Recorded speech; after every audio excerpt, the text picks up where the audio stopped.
ಇಂದು July 2ನೇ ತಾರೀಕು ಗುರುವಾರ ಅಂತ ಹೇಳಿದ್ರೇ ರಾಯರಿಗೆ ಬಹಳ ವಿಶೇಷವಾದ ದಿನ ಅನ್ನೋದು ಎಲ್ರಿಗೂ ತಿಳಿದಿದೆ. ಅದರಲ್ಲೂ ಕೂಡ ಇವತ್ತಂತೂ ಬಹಳ ವಿಶೇಷವಾದ ದಿನ ರಾಯರ ಆರಾಧನೆಗೆ. ಹೇಗೆ ಅಂತಂದರೆ ಇಂದಿನ ದಿನ ಕೃಷ್ಣ ಪಕ್ಷದ ತೃತೀಯ ಉತ್ತರಾಭಾದ ನಕ್ಷತ್ರದ ದಿನ. ಈ ಒಂದು ದಿನವು ಈ ಒಂದು ನಕ್ಷತ್ರವು ರಾಯರಿಗೆ ಬಹಳ ಒಂದು ಮಹತ್ವದ ದಿನ, ಒಂದು ಮಹತ್ವವನ್ನು ತಂದುಕೊಡುತ್ತೆ. ಇಂದಿನ ದಿನ ನಾವು ರಾಯರ ಆರಾಧನೆಯನ್ನು ಮಾಡೋದ್ರಿಂದ ಬಹಳ ನಮಗೆ ಏನು ಒಂದು ಬಹಳ ಸಮಯದಿಂದ ಕಾಡ್ತಾ ಇರೋ ಸಮಸ್ಯೆಗಳು ನಿವಾರಣೆ ಆಗುತ್ತೆ ಅಂತ ಹೇಳಬಹುದು. ಹಾಗಾದರೆ ಇಂದು ನಾವು ರಾಯರಿಗೆ ಯಾವ ರೀತಿ ಆರಾಧನೆ ಮಾಡಬೇಕು, ಯಾವ ಸಮಯದಲ್ಲಿ ಮಾಡಬೇಕು ಅನ್ನೋದನ್ನು ಈ ವಿಡಿಯೋದಲ್ಲಿ ಪೂರ್ತಿಯಾಗಿ ತಿಳಿಸ್ತಾ ಹೋಗ್ತೀನಿ. ಆಸಕ್ತಿ ಇರೋರು ದಯವಿಟ್ಟು ವಿಡಿಯೋನ ಎಲ್ಲೂ ಕೂಡ ಸ್ಕಿಪ್ ಮಾಡದೆ ಕೊನೆ ತನಕ ಪೂರ್ತಿಯಾಗಿ ನೋಡ್ತಾ ಹೋಗಿ. ನಿಮಗೆ ರಾಯರ ಆಶೀರ್ವಾದ ಸಿಗಲಿ. ಹಾಗೆ ನನ್ನ ಯೂಟ್ಯೂಬ್ ಚಾನಲ್ನ ದಯವಿಟ್ಟು ಸಬ್ಸ್ಕ್ರೈಬ್ ಮಾಡ್ಕೊಳ್ಳಿ. ವಿಡಿಯೋಗೆ ಒಂದು ಲೈಕ್ ಕೊಡೋದನ್ನು ಖಂಡಿತ ಮರಿಬೇಡಿ. ಕೃಷ್ಣ ಪಕ್ಷದ ತೃತೀಯದ ದಿನ ಉತ್ತರಭಾದ ನಕ್ಷತ್ರ ಬರೋದು ಒಂದು ವಿಶೇಷ. ಅಂದಿನ ದಿನ ಅದರಲ್ಲೂ ಗುರುವಾರ ಬಂದಿರೋದ್ರಿಂದ ರಾಯರಿಗೆ ಬಹಳ ವಿಶೇಷವಾದ ದಿನ ಅಂತ ಹೇಳಲಾಗುತ್ತೆ. ಇಂದು ನೀವು ಯಾವುದೇ ರೀತಿ ಕೆಲಸವನ್ನು ಕೈಗೊಳ್ಕೊಂಡಿದ್ದೆ ಅದರಲ್ಲಿ ಅದೆಲ್ಲವೂ ಕೂಡ ಸಫಲವಾಗುತ್ತೆ, ಒಳ್ಳೆಯ ರೀತಿಯ ಫಲಿತಾಂಶವನ್ನು ನೀಡುತ್ತೆ ಅಂತ ಹೇಳಲಾಗುತ್ತೆ. ಹಾಗೆ ಇಂದಿನ ದಿನ ಯಾರಾದರೂ ಒಂದು ಹೊಸ ಕೆಲಸವನ್ನು ಶುರು ಮಾಡೋದಾಗಿರಲಿ, ಒಂದು ವಿದ್ಯಾಭ್ಯಾಸವಾಗಿರಲಿ, ಎಲ್ಲವೂ ಕೂಡ ಕೈ ಹಿಡಿಯುತ್ತೆ. ಹಾಗೆ ನಮ್ಮ ಆರ್ಥಿಕ ಸಮಸ್ಯೆ ಇರ್ಬೋದು, ಮಕ್ಕಳ ವಿದ್ಯಾಭ್ಯಾಸದ ಸಮಸ್ಯೆ ಇರ್ಬೋದು, ಏನೇ ಇದ್ರೂ ಕೂಡ ಅದೆಲ್ಲವೂ ಪರಿಹಾರ ಆಗುತ್ತೆ ಇಂದು ನಾವು ರಾಯರಿಗೆ ನಾನು ಹೇಳೋ ರೀತಿಯಲ್ಲಿ ಸೇವೆ ಮಾಡೋದ್ರಿಂದ. ಇಂದು ವಿಶೇಷವಾಗಿ ಹೆಣ್ಣು ಮಕ್ಕಳು, ಗಂಡು ಮಕ್ಕಳು ಕೂಡ ಮಾಡಬಹುದು, ಎರಡೂ ಇಲ್ಲಿ ಸಮಾನ ಒಂದು ಭಕ್ತರು ಅಂತ ಹೇಳಲಾಗುತ್ತೆ. ಅದರಲ್ಲೂ ವಿಶೇಷವಾಗಿ ಹೆಣ್ಮಕ್ಕಳಿಗೆ ಸ್ವಲ್ಪ ಆರೋಗ್ಯ ಸಮಸ್ಯೆ ಆಗಿರ್ಬೋದು, ಮಾನಸಿಕ ಸಮಸ್ಯೆ ಆಗಿರ್ಬೋದು, ಸ್ವಲ್ಪ ಹೆಚ್ಚಿನ ರೀತಿಯಲ್ಲೇ ಇರುತ್ತೆ. ಅದರಿಂದ ವಿಶೇಷವಾಗಿ ಇವತ್ತು ನೀವು ಮನೆಯ ಹತ್ತಿರ ಯಾವ ಒಂದು ನಿಮ್ಮ ಸ್ಥಳದಲ್ಲಿ ರಾಯರ ಮಠ ಇರುತ್ತಲ್ವ ಅಲ್ಲಿಗೆ ಭೇಟಿ ಕೊಡಬೇಕು. ಮೊದಲನೇ ವಿಷಯ ನಾನು ಹೇಳ್ತಾ ಇರೋವಂಥದ್ದು, ಮೊದಲು ನೀವು ರಾಯರ ಮಠಕ್ಕೆ ಹೋಗಿ ಭೇಟಿ ನೀಡಲೇಬೇಕು. ಮನೆಯಲ್ಲಿ ಮಾಡೋದು ಬೇರೆ, ಆದರೆ ಇಂದಿನ ದಿನ ವಿಶೇಷವಾಗಿ ಮಠಕ್ಕೆ ಭೇಟಿ ನೀಡಬೇಕು. ಕೆಲವೊಮ್ಮೆ ನಾನು ಹೇಳ್ತೀನಿ, ಯಾವ್ದಾದ್ರು ವ್ರತಕಥೆ, ಹಬ್ಬ ಹರಿದಿನ ಆಚರಣೆಗಳಲ್ಲಿ ನಿಮಗೆ ದೇವಸ್ಥಾನಕ್ಕೆ ಹೋಗೋಕ್ಕೆ ಆಗಿಲ್ಲ ಅಂದರೂ ತೊಂದರೆ ಇಲ್ಲ, ಮನೆಯಲ್ಲಿ ನೀವು ಆ ಒಂದು ದೇವರ ಪೂಜೆ ಪುನಸ್ಕಾರಗಳು, ವ್ರತಕಥೆ ಆಚರಣೆಗಳನ್ನು ಮಾಡಿ ಅಂತ. ಆದರೆ ಇಂದು ಇವತ್ತಿನ ದಿನ ಈ ಒಂದು ರಾಯರ ಸೇವೆ ಏನಿರುತ್ತೆ ಅದು ನೀವು ಮಠಕ್ಕೆ ಹೋಗಲೇಬೇಕು, ಮಠಕ್ಕೆ ಹೋಗೇ ಮಾಡಬೇಕು ಅಂತ ಹೇಳ್ತೀನಿ ನಾನು. ಸೊ ನಿಮ್ಮ ಮನೆ ಹತ್ರ ನಾನು ಹೇಳ್ದಂಗೆ ಯಾವ ಒಂದು ಏರಿಯಾದಲ್ಲಿದ್ದೀರಾ ಅಲ್ಲಿ ರಾಯರ ಮಠ ಇರುತ್ತೆ, ಅಲ್ಲಿ ಹೋಗಿ ಭೇಟಿ ಕೊಡಿ, ಅಲ್ಲಿ ಹೋಗಿ ನಮಸ್ಕಾರ ಮಾಡಿ.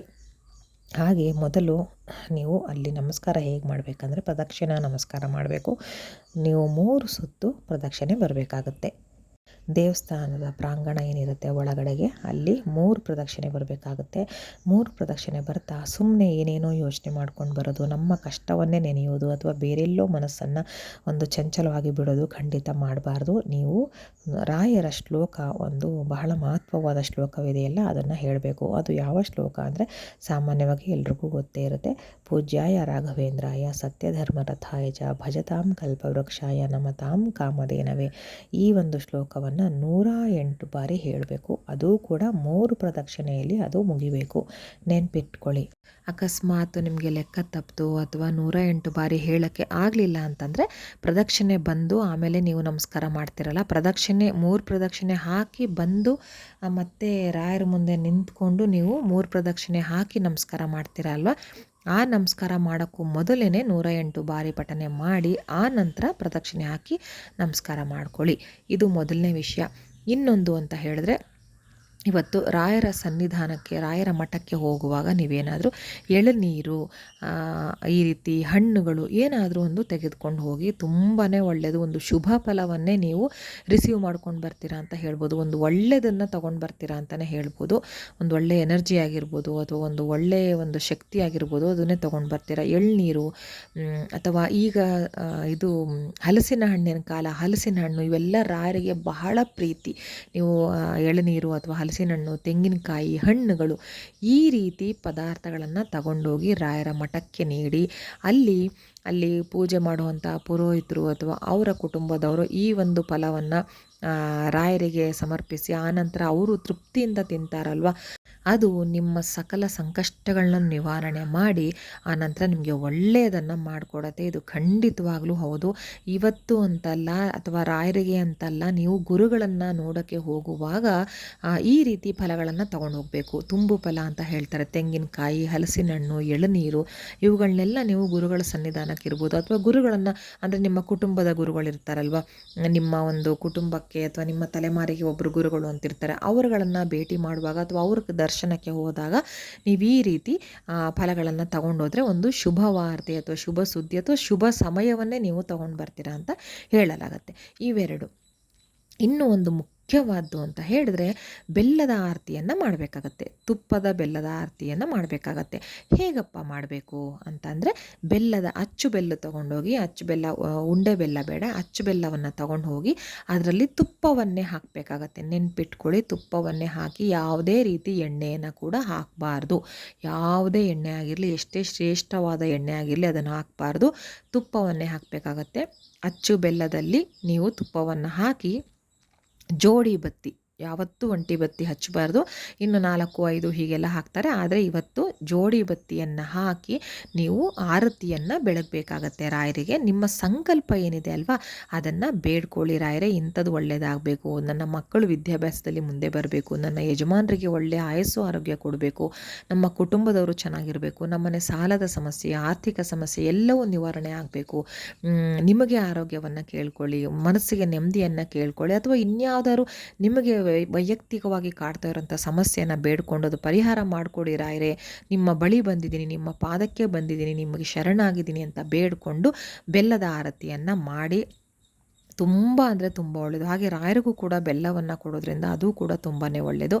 ಈ 3 ಕೆಲಸವನ್ನು ನೀವು ಇಂದು ತಪ್ಪದೆ ಮಾಡಿದ್ರೆ ತುಂಬ ಅಂದರೆ ತುಂಬ ಶುಭ ಫಲಗಳನ್ನು ನಿರೀಕ್ಷಣೆ ಮಾಡ್ತೀರಾ.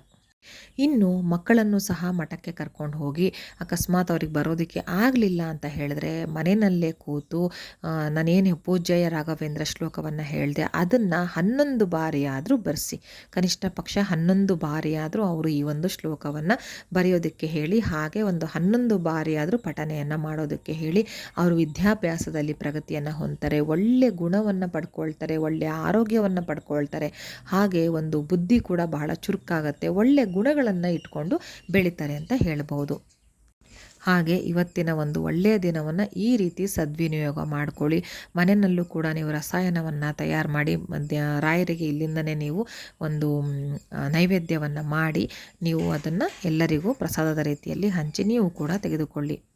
ಹಾಗೆ ಇದೇ ರೀತಿಯಲ್ಲಿ ನೀವು ಪ್ರತಿ ಗುರುವಾರವೂ ಸಹ ನಿಮಗೆ ಬೇರೆ ಏನು ಆರತಿ ಮಾಡೋದಕ್ಕಾಗಿಲ್ಲ, ಏನೋ ಒಂದು ಫಲಗಳನ್ನು ತಗೊಂಡೋಗಿ ಕೊಡೋದಕ್ಕಾಗಿಲ್ಲ ಅಂದರೂ ಕೂಡ ಪ್ರತಿ ಗುರುವಾರ ನಿಮ್ಮ ಮನೆ ಹತ್ತಿರ ಇರುವಂತಹ ರಾಯರ ಮಠಕ್ಕೆ ಭೇಟಿ ನೀಡಿ, ರಾಯರ ದರ್ಶನವನ್ನು ಮಾಡಿ, ಪ್ರದಕ್ಷಿಣೆಯನ್ನು ಹಾಕಿ, ಪೂಜ್ಯ ರಾಘವೇಂದ್ರ ಶ್ಲೋಕವನ್ನು ಪಠಿಸುತ್ತಾ ಬಂದರೆ ಖಂಡಿತ ನಿಮ್ಮ ಜೀವನದಲ್ಲಿ ಎಲ್ಲವೂ ಕೂಡ ಒಳ್ಳೆಯದಾಗತ್ತೆ. ಒಳ್ಳೆಯ ಯಶಸ್ಸನ್ನು ಕೂಡ ಹೊಂದಬಹುದು ನೀವು. ಹಾಗೆ ಮಾನಸಿಕವಾಗಿ ಬಹಳ ನೆಮ್ಮದಿಯನ್ನು ಕೂಡ ಕಂಡುಕೊಳ್ಬೋದು. ಆರೋಗ್ಯ ಸಮಸ್ಯೆ ಕೂಡ ಇಲ್ಲವಾಗುತ್ತೆ.